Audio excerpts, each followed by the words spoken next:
Hello, everyone, and welcome back to another brand new episode of the Collider Games podcast. My name's Dennis Den, and in studio we've got... What's up, guys? Your boy Dorian. And also... Tony Revis is back. Yeah, back.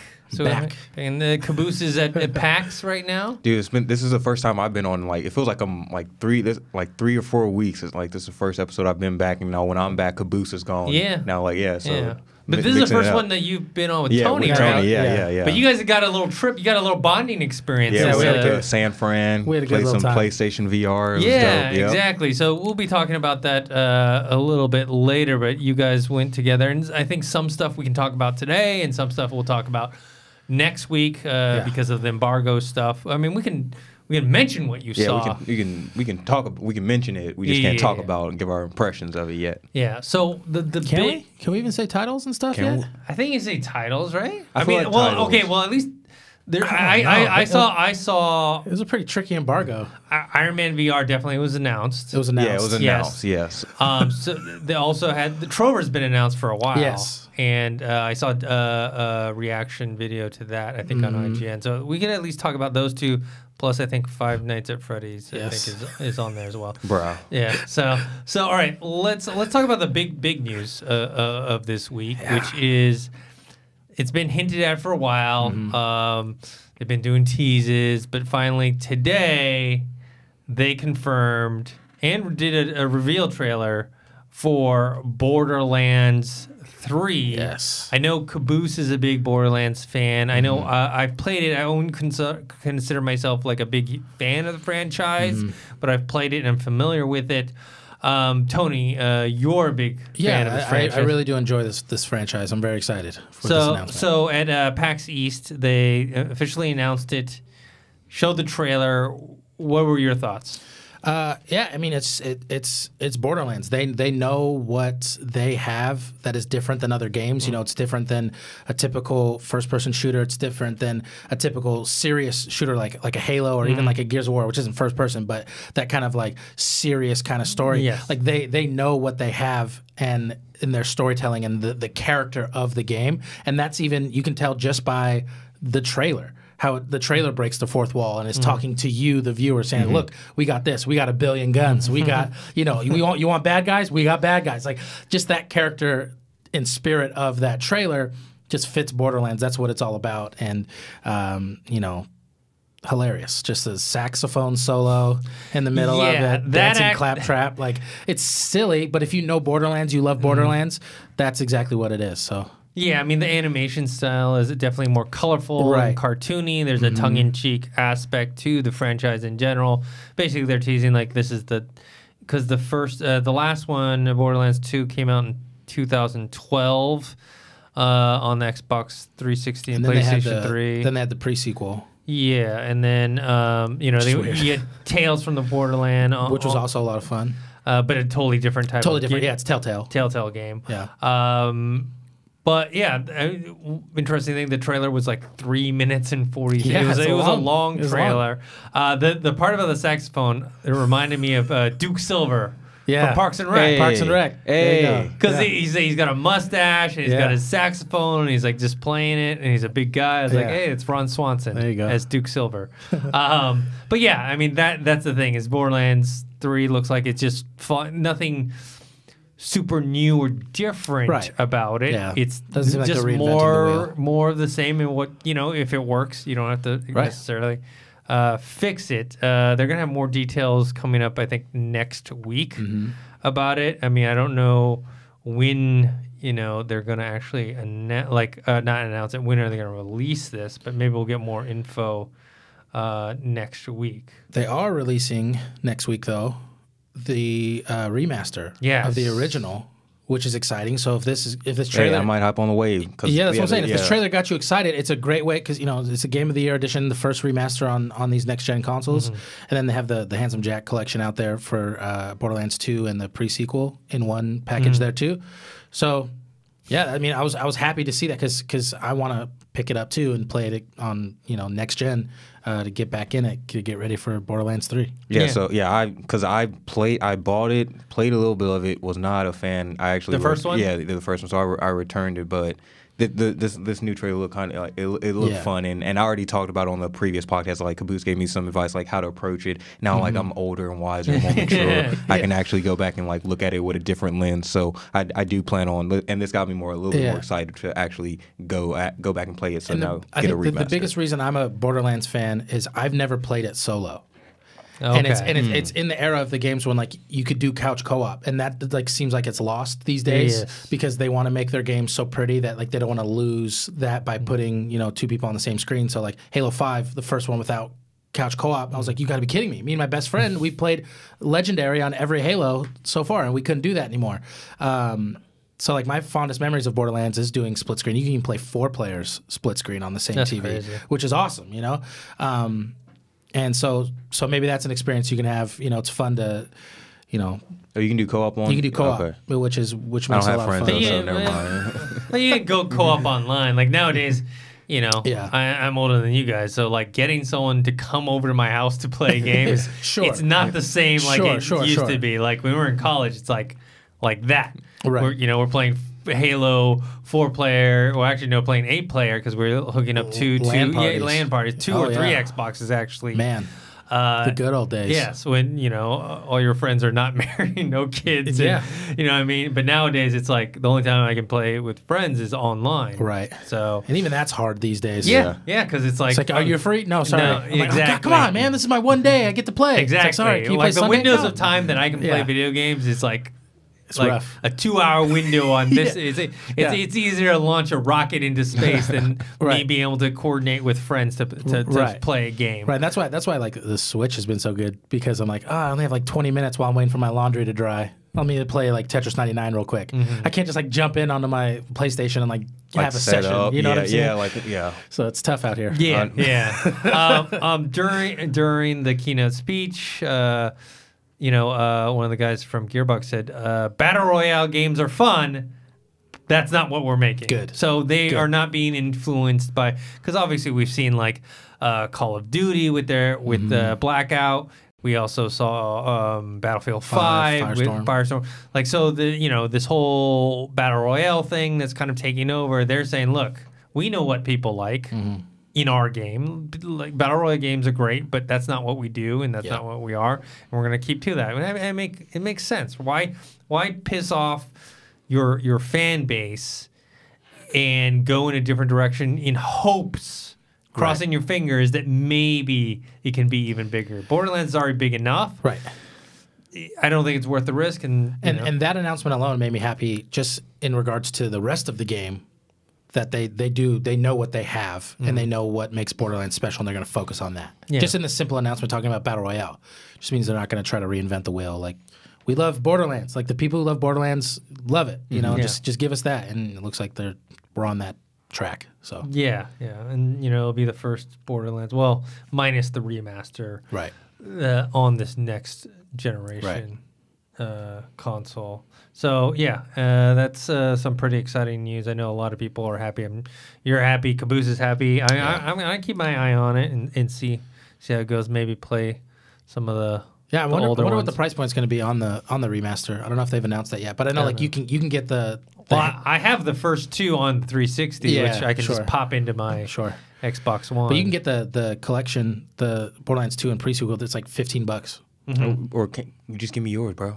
What? There you go. You wanted to borrow the 360 one? I'm not. I'll wait until the remaster version. Also, because it seems like this is a recurring thing. Like every time there's a new game from a previous game, I have to go back. You should definitely play Halo, the remaster. We were talking about it with him. He hasn't played Halo? What? Bro, I've been team PS4 since team Sony since up until like last year when my PS4 broke, and I was like, I quit. The opposite. I've been Microsoft, and then now I'm PS4. I don't have an Xbox. See now, so we flip flopped. So now I'm we need to all fuse. Xbox, unless it's like a PS4 exclusive. Like all my games go to Xbox, so it's 4K as well, and I have a 4K TV, so it's nicer. So I like to do that. But I'm Xbox all the way now. Yeah. Well, you got to get on that Master Chief collection. You got Gamer Pass, don't you? Yeah, I do. What are you doing? Bro, What's the excuse? Apex Legends, bro. Oh, Ask come on. Dennis. I haven't been on in a minute, but like that's been my main focus. But yeah, I'll get to it. I'll play with you. I'll play Halo with you if you want to co-op it. Okay, well, I'm down, bro. Let's do it. All right. So let's talk about the PlayStation VR event. You guys flew up on behalf of Collider Games to San Francisco to take part of this event. There's certain games I'm sure we can't talk about yet, but you know they had the Iron Man VR, which we can't say the impressions until next week, but you guys did get to play that. Yeah. Trover Saves the Universe, which is the game from the creator Justin Roiland of Rick and Morty, which Rick and Morty is one of my favorite TV shows. Yeah. I got to demo this game last year at E3. I thought it was a blast, man. I thought it was a lot of fun. Same Rick and Morty humor. Yeah. Even the style, even though it's not Rick and Morty, it's in the style of Rick and Morty. It is. It pretty much is. Rick and Morty. And Justin Roiland's doing the voices, which is basically the Morty voice. You hear the Morty voice in there. It's a lot of like humor mixed with kind of puzzle games. I had a lot of fun playing the actual Rick and Morty Reality VR game we have on the HTC Vive. I thought that was a blast. This seems like more of the same. What was your guys? Did both of you guys get to play this game? Yeah, we both did. Okay, what'd you guys think? Loved it. It was a surprise for me because I didn't get to play the Reality game at all. So I'm just going in blind because I've seen a few Rick and Morty episodes, loved them, but just when I started playing, because I got to watch him play first. I was doing B-roll and stuff like that, and just seeing his reaction because you can't hear anything like just him laughing like a bunch. I was like, all right, this game can't be that. It can't be that funny. And so I actually put it on and like right from the start, like laughing. It was just like I told him this. It felt like if I was a writer for like a video game or something, and I needed to, like, if I want to like just throw in random cuss words or something, it was like it was pertaining to like it was my audience. I felt like he was like talking to me, like all the lines, everything landed. It was funny as hell, and it was cool how they like. You don't need to play it with the virtual. You can play it out. That's the cool thing about it. So yeah, that's why I'm more interested in it, because I could actually see myself playing this game just for the dialogue and just for the interaction. 100%. So without a PS, I'm getting this game regardless if I get a VR headset or not. But it does make me more inclined to like want to get a VR headset just to be in that world. Oh, you got to play the Rick and Morty game. We have it here. Oh shit! On our VR, our HTC Vive here. Right. Me and Dad played it. We had a blast because it's puzzle solving, but it's like with a lot of humor and just funny stuff going on. So yeah, this game, man. So it was the first one I sat down and played when we got there, and the narrative editor was there, and he was awesome, and got to play it, and I really wanted to take my time with it because it is so involved in the narrative and like the dialogue, and there's so many things that you can do, and it's a very unique use of VR because it's a third person and first person game at once. Yeah, it's weird. There's a guy in a wheelchair. You're stuck to your chair, but you can control this other guy for you or something like that. So the character that you are in the game is controlling. His name is Chorpian or He's a Cheropian. Yeah, because he's stuck to his chair. And so you're stuck to the chair, but your character that you're playing in VR is controlling a third person character. So it's very unique, and that's why you can play it without VR. You can just play it normally because you're still controlling. It is cool to be able to look around in VR and to do it that way, and the way the controls handle being able to eventually. Because I enjoyed the demo so much. He was like, "Hey man, if you want to come back, you can play another level if you have time. Come back." And I was like, "Yeah."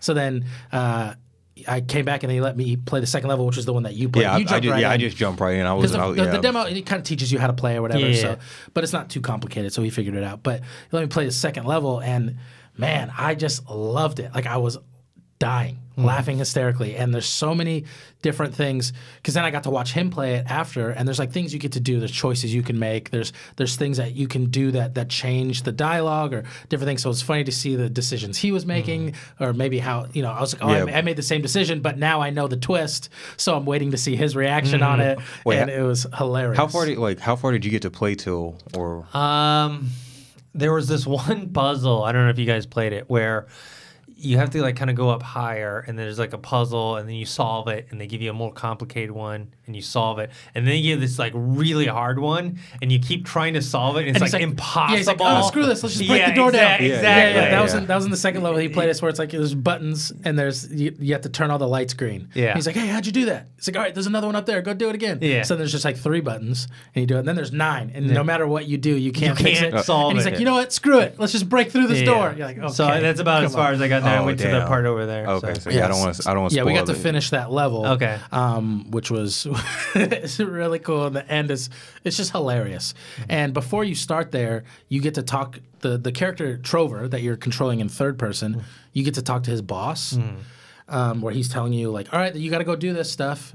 And I sat there and just watched that dialogue for like 3 minutes, But then I was like, I know there's probably other people waiting. They're going to want to play, so I didn't want to take up too much time. But it's just even just sitting there and like, they're like, you just hit a button to start the level. But I just wanted to watch that dialogue. And he said, yeah, it goes on for a little longer until it like makes you move forward.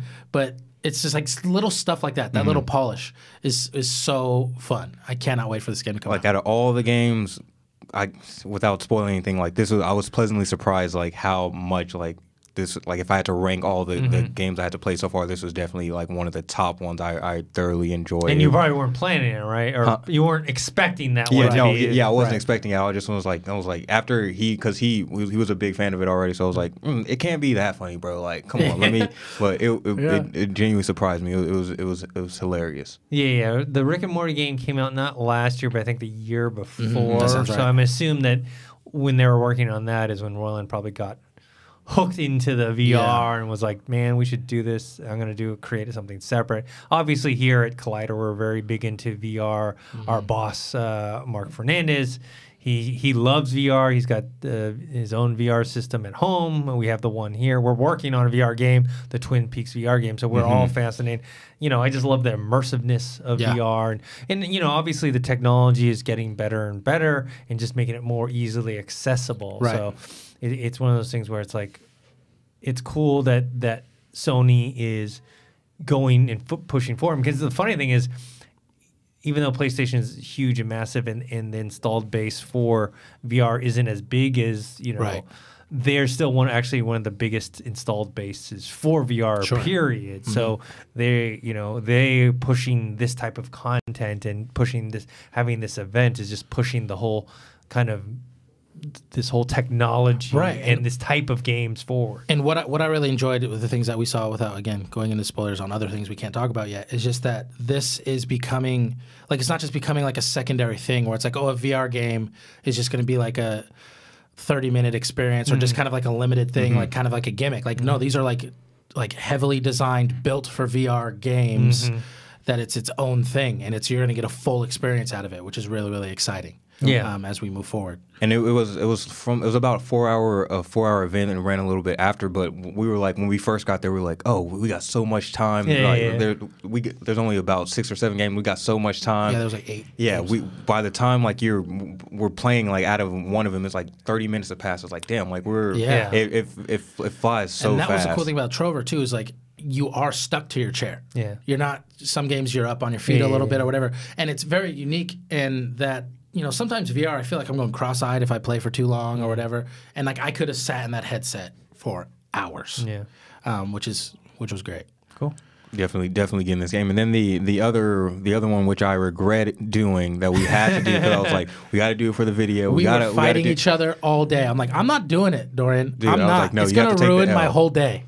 And he's like, we got to do it. Someone's got to do it. I was like, I'm not doing it. And then he, props to you, Dorian. You stepped up. It was like, you stepped up. It was like 20 minutes left, and I was like, bro, we were pushing it. We made sure it was the last one we did. Like somebody has to do it. I was like, bro, I'm not doing this. Like, dude, I'm like he said, he's like, I'm not doing it. It's gonna ruin my day. And I was like, fuck, it'll ruin my whole day. We have to do it for the video. Like we got to get the content. So I decided to do it.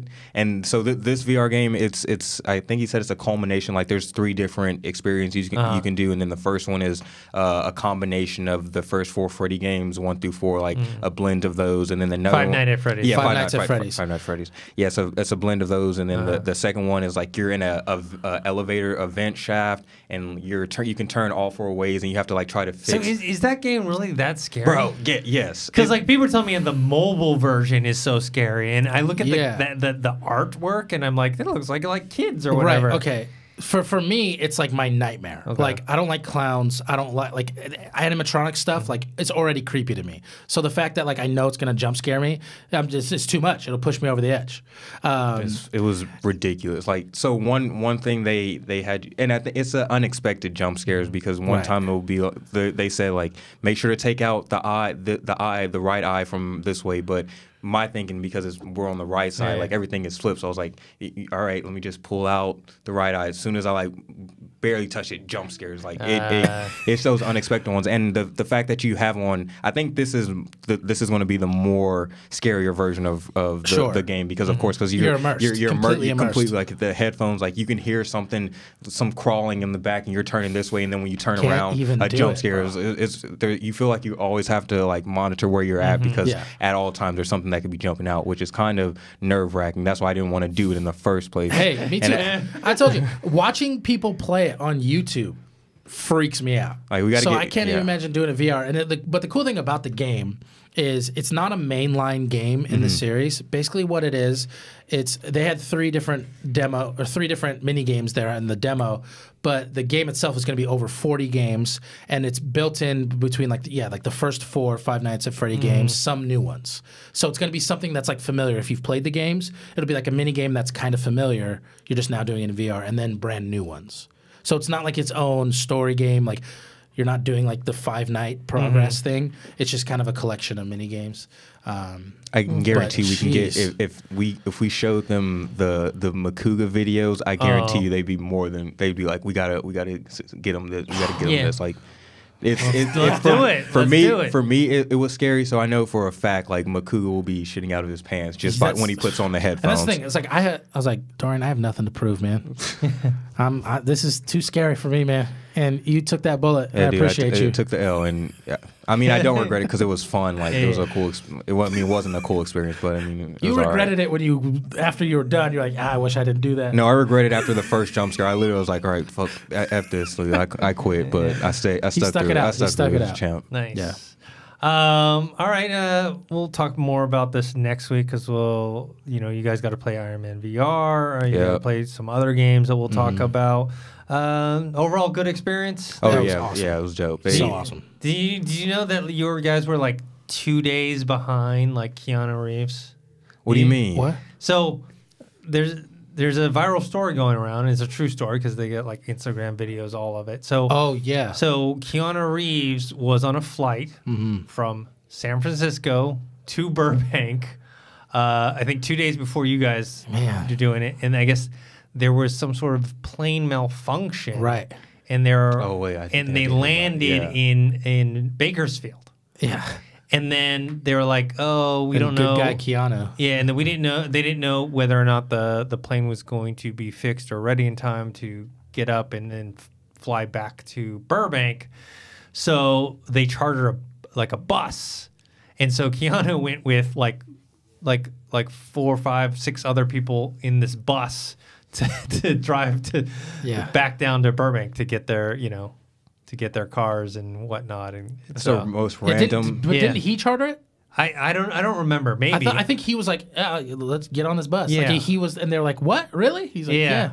And so like they had a road trip basically with Keanu Reeves. That's crazy, man. Yeah. What if that was us, bro? Dude, that could have almost been me. Well, because I saw the story came out the day that you guys went down, but it had happened 2 days before. But it was that exact like SFO to Burbank. Dang! Shout out to the Burbank airport team. They're great. Yeah. That's all I'm gonna say on that. Oh yeah. Can we talk about that real quick? Okay. That I'm sitting on the plane waiting to go to San Francisco, and it's like we're taking off in 15 minutes, and there's no Dorian. Yeah. I'm like, my Uber driver took me to a fire department. It's a long story, but my Uber took me to the fire department. Got there right, I got there right on time, and then they were like, "Oh wait, oh wait, they were like, nah, I don't know if we can do this. And then they were saying, oh wait, you're coming back today? Oh yeah, we got you. And then I was like, all right, thank you. Then I got on. I saw, and I like panned around the corner, and Tony was like, oh. It was like I saw a relief. He was like, oh, right, all right. We were on the smallest plane I've ever been dude, on. I had to like duck even to like. He lost his beanie walking out because he hit his head. Hair was looking rough too. On the top of the, and I'm sitting there and I'm like, well, there's only one seat left in this plane. And I'm like, where is he? Hope he's here. And so we made it. So your Uber driver took you to. He didn't take him to the airport. Because it's like, I guess it's called Bob Hope. Yeah, Bob Hope. Yeah, so I put in Bob Hope like for the Uber, but apparently there's a fire station named Bob Hope, and he was like, oh, dude, this happens all the time. I was like, what made you think I need to be even going to a fire station in the first place? You should have like put some 2 and 2 together and been like, oh, you're probably going to the airport. At least ask. Yeah, just like, are you sure you're going to the fire station, bro? I mean, like, oh no, do I look like I'm going to a fire station? Yeah. But yeah, thanks Burbank. It was all awesome. good. Great trip. Okay. And there's this place called Super Duper Burger in San Francisco. Yeah, we had the best burgers I've ever had in my life. Is that before the event? You guys just randomly found a place on Yelp? Because we got there pretty early, so we were like, let's get some lunch. Okay. And we just walked around the corner. They had some snacks at the Sony event. They did. Right? Well, they had a lot of food. Yeah, that's what I'm saying. They had a lot of food, but we were there like 3 hours early. Yeah, we got there super early. Because our flight landed at like 11, and then the event started at like 2. And so we went to the hotel, and it starts at 2, so we're just sitting there like, well, I need some lunch. But it was dope overall. It was dope. Yeah, it was incredible. Thank you again, Sony, for the invite. And we got a lot of other videos games coming, right? That you guys shot, and then we'll talk about some more next week. Another big event that happened, I think the day before you guys left, was Apple. Mm-hmm. Apple did their. It was kind of weird because they kind of announced a bunch. Usually, it's like, okay, this is our phone event, and this is our iPad event, this is our MacBook or Mac Pro event, right? Yeah. This was like, here's a bunch of new stuff, and a lot of them aren't even related to each other. Yeah. Like, you got their credit card, okay? Weird. Their news service. Yeah. And then you have their streaming TV service, like Netflix. And then they had this, which was Arcade, which is coming this fall. Yeah. No price point yet, but they kind of showed some footage off. They said the emphasis is more on indie gamers. Yeah. What did you guys make of this announcement? Man, I knew it was inevitable. I think we talked about it a long time ago. I think we were talking about the Google streaming stuff, and I was we like, talked about Stadia the other week. I knew it was going to happen. I was like, Apple's already dominating, and I could see them going into the gaming industry inevitably. But I knew this was going to happen. I didn't expect it to be as soon as it was, but them leading in and trying to be innovative and making these moves. I'm pretty excited for it because I'm a diehard Apple fan. I used to work for them, but yeah. So I'm excited for this next wave because it seems like it's more cohesive with your device already. Like mostly everybody has an iPhone. If you don't have an iPhone, you have an Apple related device, whether it be a Mac, whether it be an iPad or something like that. So I'm excited to see what they do with this, especially co-op games and stuff like that. Especially if they're focusing more on the indie stuff. So this should be dope, and especially if they just weave it into your plan, like if you have Apple Music, add on $2 more for Apple video games. Like you can weave it into your already existing plan. So I think it's the right move. Yeah, I was excited that it feels different than like what Google's doing and what we think Microsoft's and whatever. I don't have too many. I do have an iPhone, but I don't have like a Mac. I don't have a computer either. So like, I'm not gonna play games on my phone very often. Like that's not something for me. Is it Apple TV compatible? Yes. So that would be so it's iPhone, iPad, Mac, and Apple TV compatible. So that would be the thing. It's like, okay, cool. I can play it on Apple TV.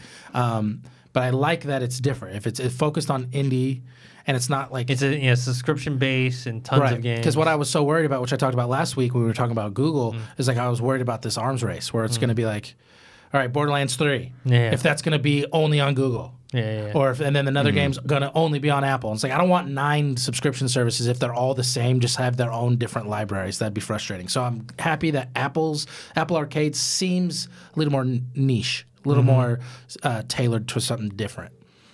Because I've never like indie games have been a huge part of my 2018, 2019.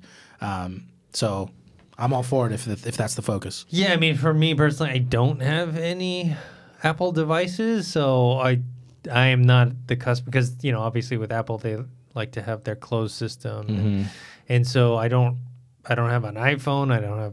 I had an iPad, but it's super old. It was like second generation iPad. So unless I pick up an iPad, I don't think I'll be subscribing. Not because I think the easy way would be Apple TV. Yeah, that's the cheapest route too, because it's only going to be $50 to get that device. And also, I thought Apple TV was more. I don't know. They have different versions. Different models. Stuff, I don't have one. I have the best streaming device. It's called the Xbox One. Yeah, that is like right. That's like the ultimate. Like I have Netflix, Amazon Prime, Hulu.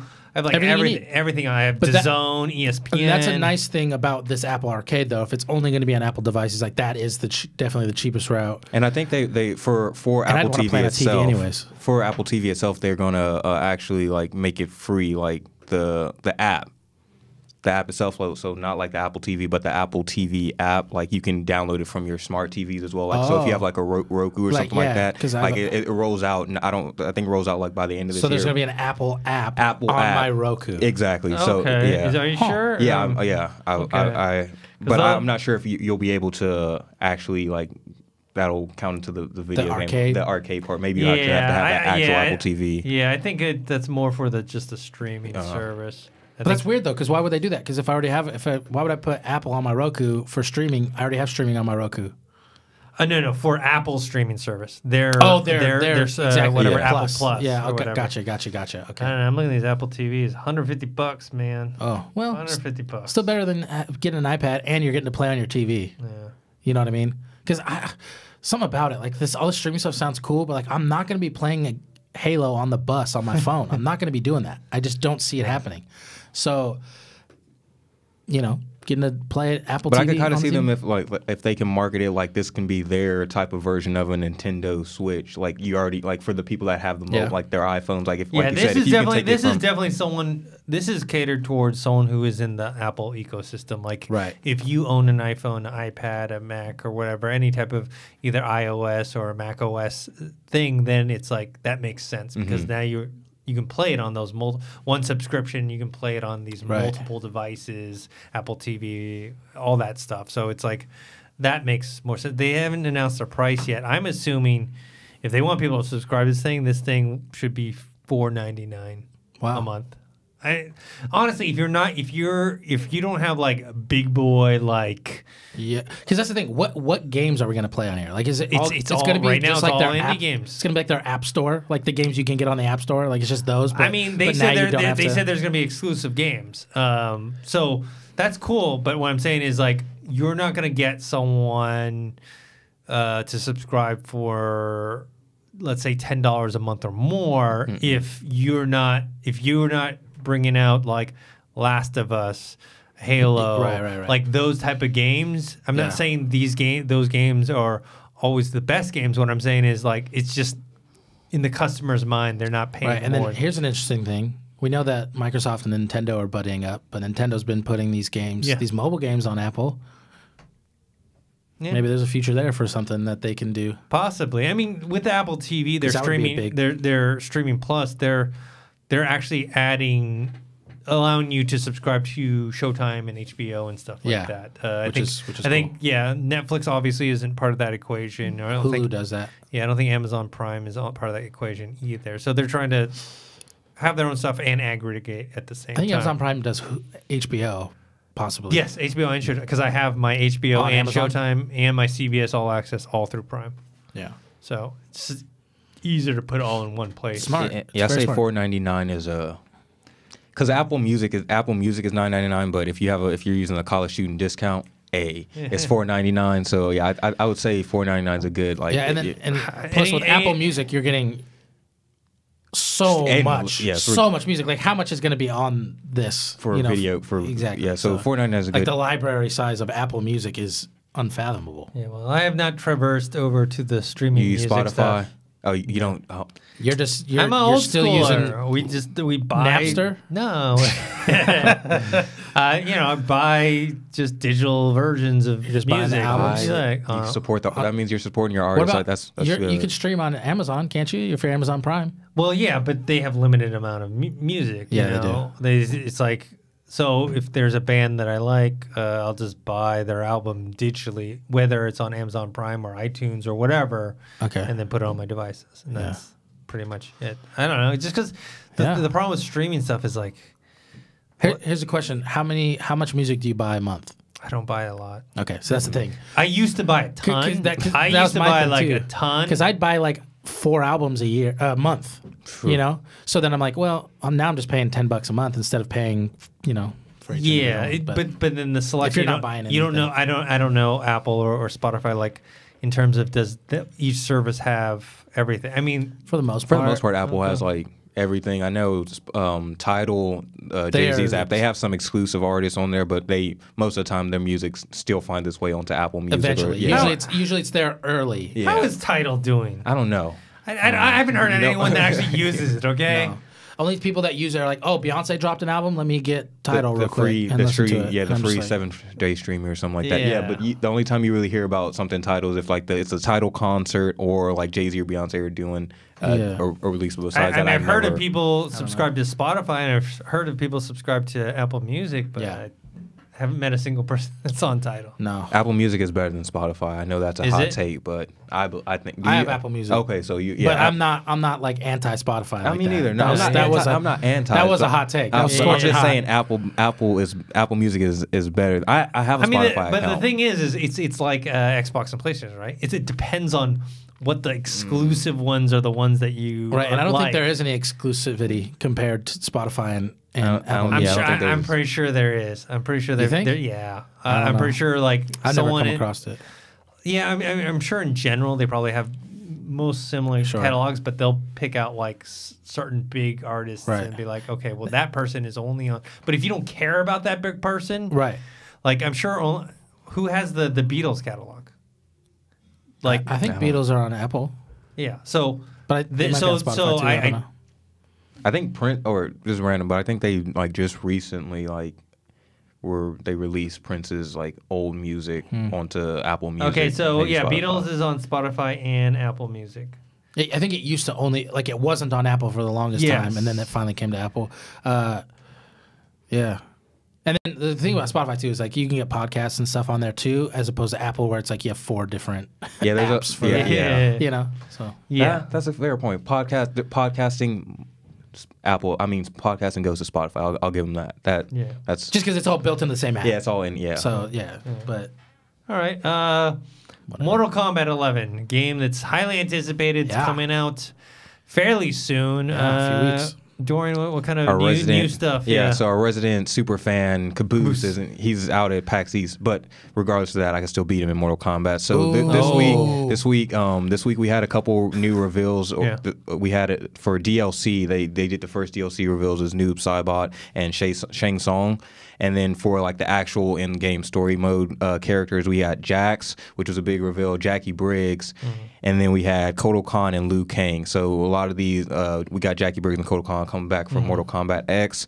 A lot of people were not upset that she was revealed, but once they finally got to see her gameplay, she looked really good, and I'm excited about it because I wasn't the biggest Jackie Briggs fan in Mortal Kombat X. I didn't really use her character, but I think her gameplay in this one looks a lot better. And my boy Jax is back. They made him he doesn't look as much as Isaiah Mustafa from Mortal Kombat X, but my boy is back. I'm really excited about that. And then it seems like everybody's getting revealed, but I talk about this every time, like every character reveal. Like, please just give me Kenshi. That's one of the only people I'm like elite level with, like I could go on online play, like become a real competitive player, but they haven't revealed him yet. But yeah, we've just gotten a bunch of gameplay revealed for these. Oh, they're gonna characters. Drip those things out all the way to release, they're milking it, but I'm excited about it. And so yeah, those are the main reveals that we've got this week. And besides, I think a couple people were pissed that they revealed the DLC early. Like they're like, why not just put them in the game if you're gonna announce them this early. Yeah. Like, why wouldn't you just put them in the game instead of making them DLC? Which is a fair point, but I don't know. Like that, I'm trying to be optimistic and see like then that means the actual roster better be completely stacked for these to be DLCs rather than just not have them in the actual game. So those are the main things for Mortal Kombat. And then did they announce like skins or there's the like the older versions of the characters? It's like past and present. Oh no, I think that was just that's just the story. I think that's just the story itself. And then there might have been some new skin reveals, but I didn't see anything. And I reached out to Caboose, he didn't say anything about that, but there might have been. There may. I think you're right. I think it's just part of the story. Right? It's going to be like a past and present. Yeah, because some of the characters have when they have been revealed, they've been like they either look like their older selves or like the demonic version or like a younger self. So that kind of plays into the storyline itself because one of the new characters actually can time travel. So yeah. All right. As you know, on the YouTube channel, we always have updates on Mortal Kombat 11. Can't wait. Continue. I think Caboose is out. Yeah, he's at PAX East right now playing it hands-on, and I think they're actually doing the first. Did he have the beta? He did have the beta. Yeah, he did have the beta. And the stress test, right? Yeah, he got all the good stuff. And then, but I'm challenging him now. Like I guarantee you, once I actually get my hands on it and actually train some, he might have a little upper hand on me because he's gotten the beta and stuff right now. But all I'm saying is like, isn't he coming to town when it comes out? Yeah. I think so. We're trying to get him here. It hasn't been finalized, but we're trying to get him that week because it's I think Avengers Endgame week and Mortal Kombat 11 release week. So we got to see the showdown. Yeah, if he's here. I'll bring my referee shirt and a whistle. Call this my official call out to him. Like people been sleeping on me on Mortal Kombat. I'm tired of the disrespect. Like, find me on Xbox Online, Collider Games 2. Yeah. It's funny though when I play online, some like occasional people be like Collider video. I'm like, yeah, bro, Collider. They're like, oh, what's up, man? When you're playing Apex? Yeah, when I'm playing Apex because my name is Collider Games too, so it's fun. Get that free promo wall whenever I'm playing. Next one, I don't know if you guys are familiar with this franchise. Well, it's a new franchise, but it's from Remedy Games, Control. Demo, IGN got to play it. Yeah. Checked out the video. I don't know if you guys played Max Payne, Alan Wake, Quantum Break, any of those games. Remedy games. So I'm a big Alan Wake fan. I played Max Payne as well. Yeah. And their new game called Control is coming out this year in August. And the demo looks good. And looks crazy. And the reports that, from people who played it, that had the hands-on demo, it said it controls real nice. A lot of fun to play. I mean, it's kind of like almost like a cop third-person shooter, but with superpowers because she can levitate, and then she can throw like stuff, like almost like the way, almost like a Magneto or something like that. I saw that demo. It looks cool. I'm very excited. I remember the announced trailer. That was at E3. They announced it, and I was like, "What is that?" Like it looked insane, and I saw some of the reports of people playing. It's like, yeah, it's crazy, but like the perfect kind of crazy. And that's the biggest worry when there's a game that is like all over the place like that, is if it's going to control nice. Yes. And that's the reports. It's like, yeah, it controls smoothly. And then it's like, awesome. Then make it crazy and insane if it's going to control smooth. That sounds awesome. Yeah. And they said it's more like Max Payne than it is Alan Wake or Quantum Break. Yeah. They said it's more of a like moving forward action type of thing. So that's something I definitely want to keep my eye. And also Remedy always puts in a nice story weaved into their just hopefully if it's like Max Payne, I'll have funny death sounds like the original Max Payne. That's one of my favorite YouTube videos. Just like the compilation of Max Payne, like when enemies die, their sounds they make. It's hilarious. It's the best. All right, this isn't even really news. I just announced these and people have said they actually go out and buy them. So I'm selling games here. Yeah.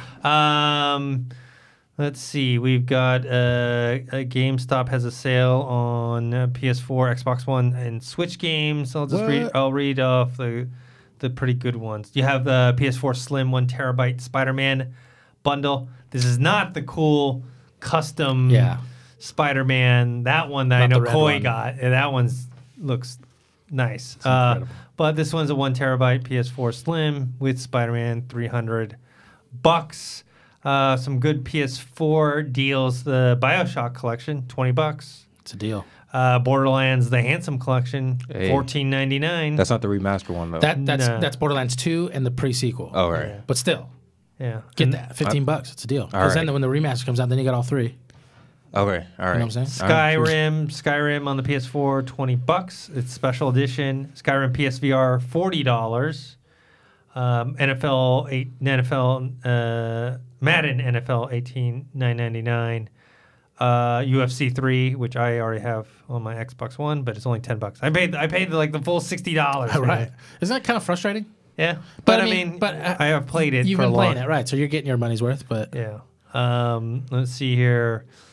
Xbox similar, the BioShock, the collection, Borderlands, the Handsome collection, Skyrim, UFC, they're all on sale. Nintendo Switch, you got they have Civilization 6 for $49.99. You know what? That makes sense. Civilization on a Switch makes sense. Perfect, yeah. Because of the type of game it is. Yeah. And it's one of those games, you can play it for either 20 minutes or you can play it for 2 hours. Exactly. Yeah. On the go. And you got to take advantage of Nintendo Switch deals anytime they come up because Nintendo does not like to discount anything. Sounds like Apple. Yeah. Apple does not like to discount no, this is the price. You're going to pay it or you're not going to have it. Yeah. Lego DC Supervillains, $34.99. Yeah, I mean, a lot of these Switch deals are, I think, let's see, Harry Potter collection, Lego Harry Potter collection, $27.99. I think I saw... Those games are fun for like 20 minutes. So it's like, I remember on like 360, like I'd get the demo and I'd play the demo and I'm like, that's good. Like, you got enough. I don't need to buy this. Like I've had enough fun with this, you know?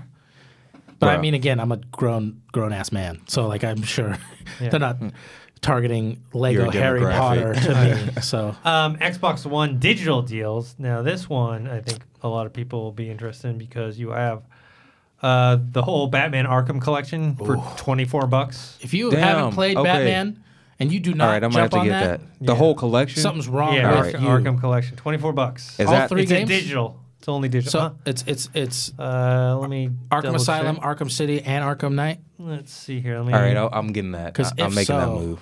And you haven't played those. I played the first. Fix it. I played Arkham Knight. Okay. Oh, you played Arkham Knight, the last one? Yeah, the last one. Why you do that, bro? I know. Yeah, it's all three. Asylum, City. Still play the other ones though. The other ones are good. Yeah. Still play the other ones. Yeah, it's Asylum, City, and then. Okay, it's only on digital. Yeah, digital. Right. To the Xbox store or the Microsoft store. Oh, that's what I meant. I mean, like, yeah. All right. I mean, I have money left over from because I bought Red Dead Redemption 2. I had $100 thing, so now I have like. Where are you on Red Dead, man? Bro, I don't know what to tell you. I'm busy, man. Yeah. Dude, Apex came and there's so many games, man. Red Dead came into my life, and then right after that, Apex came into my life. Injustice 2, $27.99. Injustice 2 Legendary Edition, $35.99. Soul Calibur 6, $19.80. Titanfall 2, $5. Oh, there you go. That's a fun game. Yeah, for you Apex Legends fans. Yeah, it's fun. Titanfall. $5. I might have to get that then. $5. You're not gonna play it though. But I mean, if it has anything to do with Apex, like well, I mean, same developer, same universe. Same developer, okay, well then maybe. Same developer in the same universe. So it's a single player experience for you. Yeah. All right, so that's it for all the topics. Let's got some Twitter questions. Yeah, let's go through like 2 or 3 Twitter questions. All right. Let me see here. What up, Twitter? All right, so T-Mill24 asks, with the next-gen consoles on their way in 2020, what Xbox exclusive and what PS exclusive games do you want to see go as their launch titles? Would you like to see a franchise installment or a brand new IP from their indie studios? I think Microsoft will be coming out with a brand new IP because... Oh, brand new.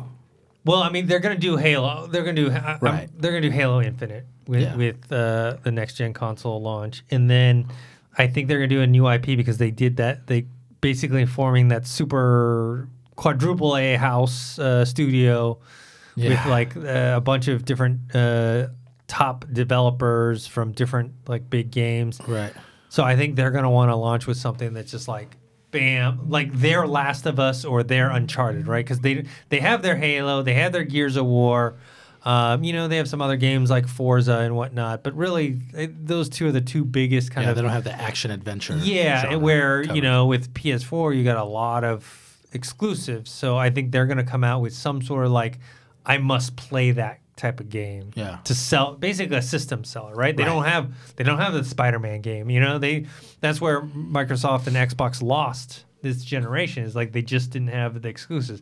Yeah. I personally find their interface and their whole thing to be superior to PlayStation, but they just didn't have the game exclusives, and I think they're going to remedy that situation. So, yeah, I think it's going to be a combo on Microsoft with Halo and a new IP.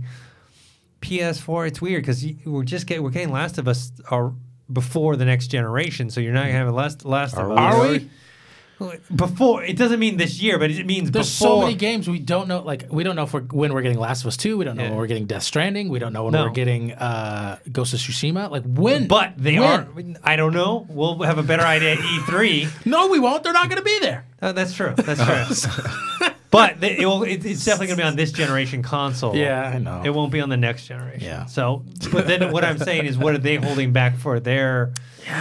Yeah.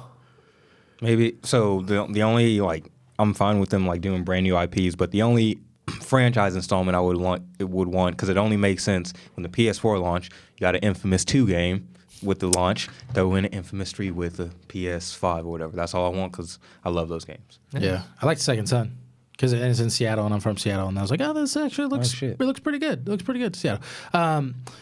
Yeah, PS4 it's hard because I don't know what they're doing at the end of this generation. So it's kind of hard. In Microsoft, we see the writing on the wall. So definitely Halo is what I'm looking forward to. Yeah, they're already priming for the next generation because they're losing this one. Right, so.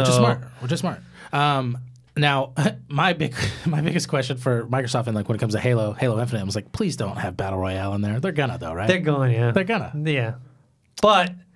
If they can tailor it and make it Halo Battle Royale, you know what I mean? Here's the thing. With Battle Royale, it's like, oh, you die, you're out. Bummer. That was the nice thing about Halo, though. It's like because I love to play Team SWAT, too. So you die quick. Okay.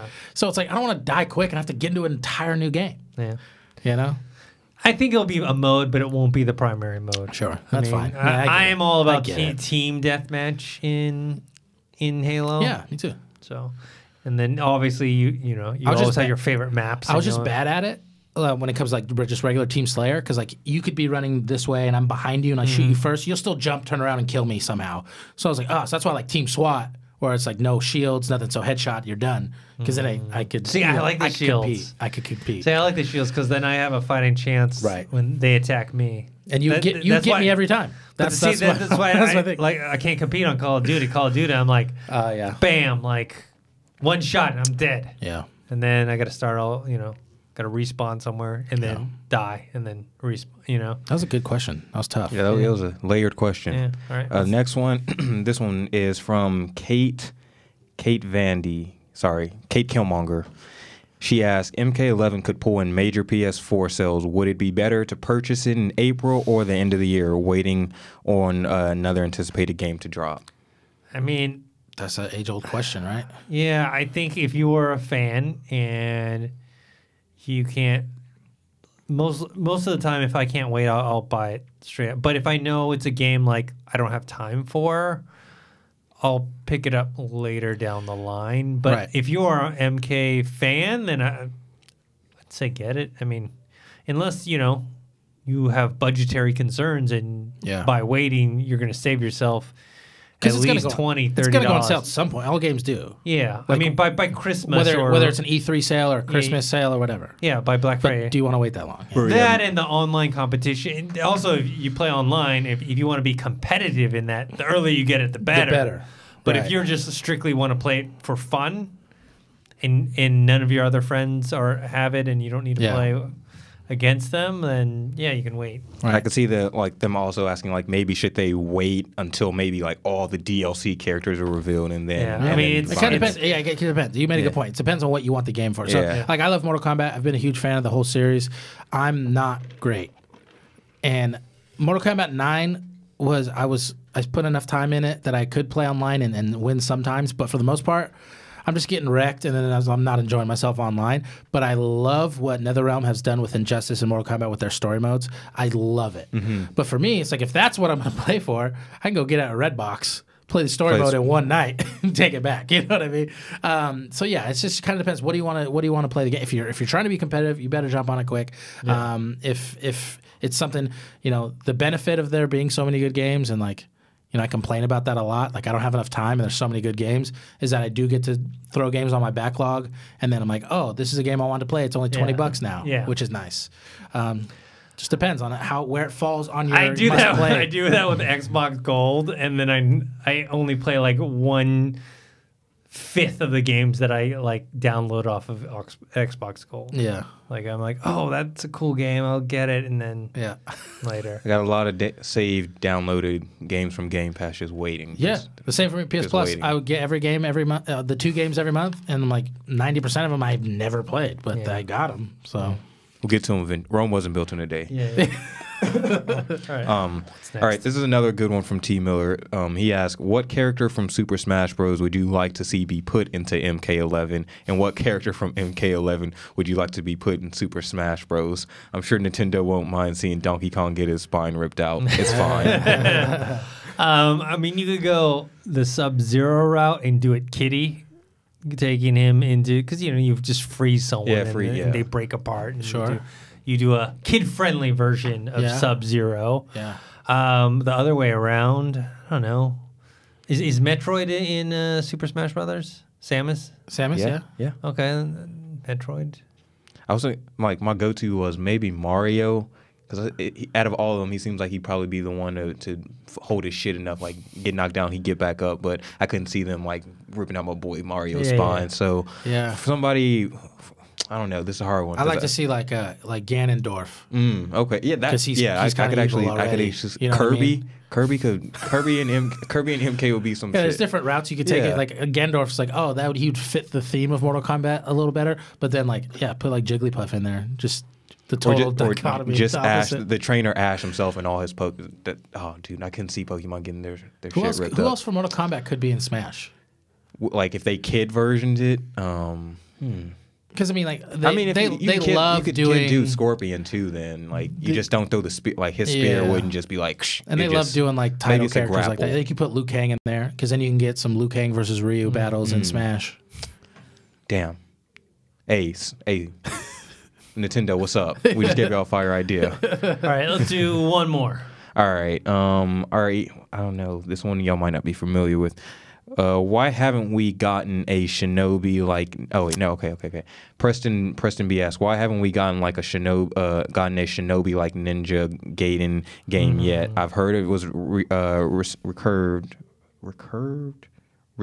well when it first came out. I think that's what they meant. Received well when it first came out. People love the series. I played both Shinobi and Ninja Gaiden back in the day. Shinobi 3 on Genesis. Yeah, and was fire.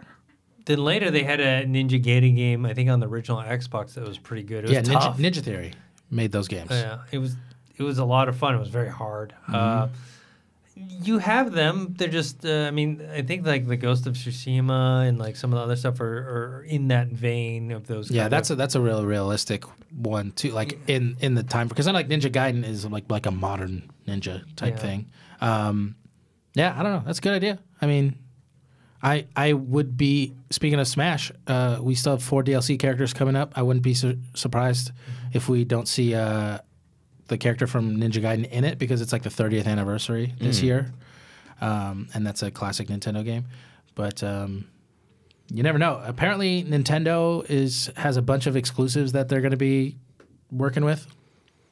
Maybe we'll get one on Switch, since it is the 30th anniversary. Bro, tell me, we're just talking about, or MK, this is not even related to what you just said. I was just thinking about it. So Caboose like teased, we were talking about it earlier, maybe like one of the DLCs for Mortal Kombat would be John Wick. Couldn't you see that? That would be incredible. That'd be much better than a lot of the DLCs in their past games. And then he got everybody hyped too, because he was because they dropped it was like there's an MK reveal, like a DLC reveal, and then the trailer the John Wick trailer like launched right before it. Like it was all coincidental time, but Damn, I would like to see John Wick. Because like they seem to always have a theme, right? When they do their bonus characters, like last MKX was like all horror, like. Well, I guess they put. Oh yeah. Because I'm thinking of Injustice was different. Yeah, they're all like horror. People. So then it's like, what could it could be action stars in this one? So you could put like John Wick. You could put I don't know Swayze from Roadhouse. Bro, like there's so many options. He rips a guy's throat out. He fits perfect. God damn.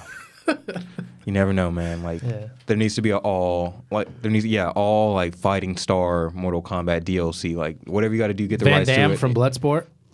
Haven't seen that movie. You should watch it on Millennial Must Watch. Another one to add on to the. There's Kickboxer. There's Bloodsport. Time Cop. Bro, we had the kids from Shazam come in and they were like listing off their like top favorite movies. They were all old school movies. None of them I had watched. I was like, all right, if like what? Like what? Oh fuck!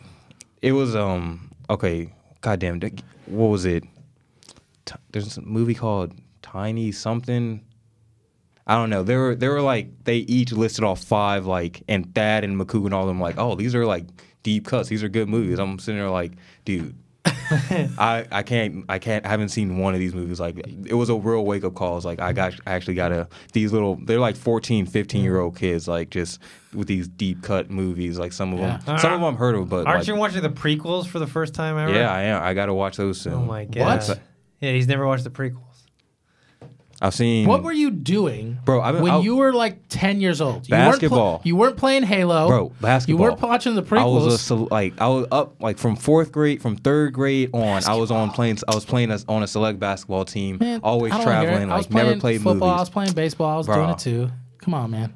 I was busy. Basketball, ball was literally life. Like right. it was a serious. You got to make thing. up for lost time. That's man. what I'm saying. Like the millennials must watch. We're coming back. Yeah. I got a lot of movies to watch. All right, that's it for this episode of the Collider Games podcast. I want to thank the people joining us today. Dorian, where can people find you? All right, guys, you already know the deal. You can find me on Twitter, Dorian Parks and Rec, because Parks and Rec is better than The Office. They recently celebrated their 10-year anniversary. It was amazing. The game reunited. It was dope. And you can find me on Instagram at Dorian Parks. Tony? You guys can follow me on Twitter and Instagram at I am Tony Revis. And you guys can find me on Twitter at ThinkHero, Instagram, Dennis.tzng.